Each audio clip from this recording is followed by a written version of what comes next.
The kid can't win. 2 years of flak about the caliber of his opponents, from keyboard warriors firing off blanks from armchairs, and the second Kell Brook signs to fight the most dangerous fighter on the planet, those same keyboard warriors accuse him of embarking on a suicide mission. Few British sport fans hanker after the lean 1990s, when finishing runner-up in tennis US Open could land you the Sports Personality of the Year award. But, for Britain's current sportsmen and women, performing in a golden era has its downsides.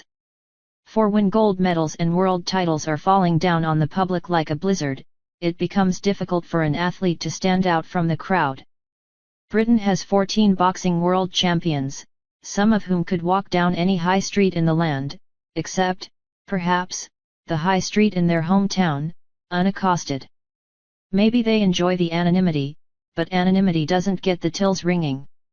And ringing tills are what professional boxing is all about. To stand out and become a great fighter you have to go out and do something crazy, says Brook's promoter Eddie Hearn, whose tills haven't stopped ringing since the fight was announced in July.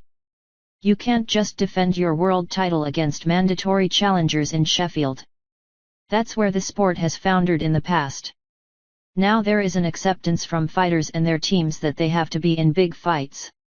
It's my job as a promoter to look at the different opportunities, present them to a fighter and say, you're one punch away from becoming the biggest star in world boxing.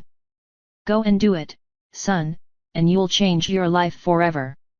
Kell's a big boy, an unbeaten world champion. He's not a 6-round novice. Some have suggested Hearn should be more careful with one of his prize assets.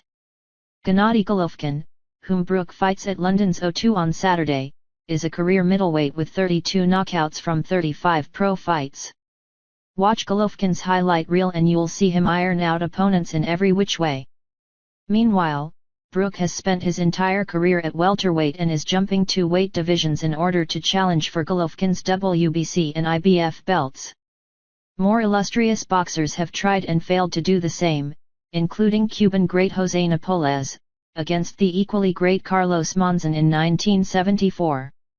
Brook's fellow Briton Amir Khan also came a cropper when jumping from 147 pounds to challenge Mexico's then WBC middleweight champion Saul Alvarez in May. Brook's team believe their man will be more than comfortable at 160 pounds, and it is certainly true that the 30-year-old was a heavy-set welterweight. Brook's transformation has a little more science to it than eating more pies and cakes. He's not putting on weight and hoping for the best, and we haven't allowed him free rein to eat what he wants, says Brook's trainer Dominic Ingle. It's more calculated than that. If you put weight on wrong, it's dead weight. So we've had him at the University of Sheffield, making sure he's got the same cardiovascular fitness at middleweight that he had at welterweight.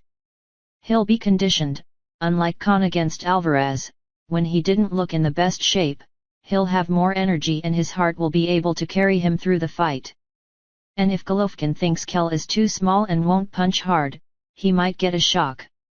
Kell will be the hardest puncher he has faced, as well as the best boxer.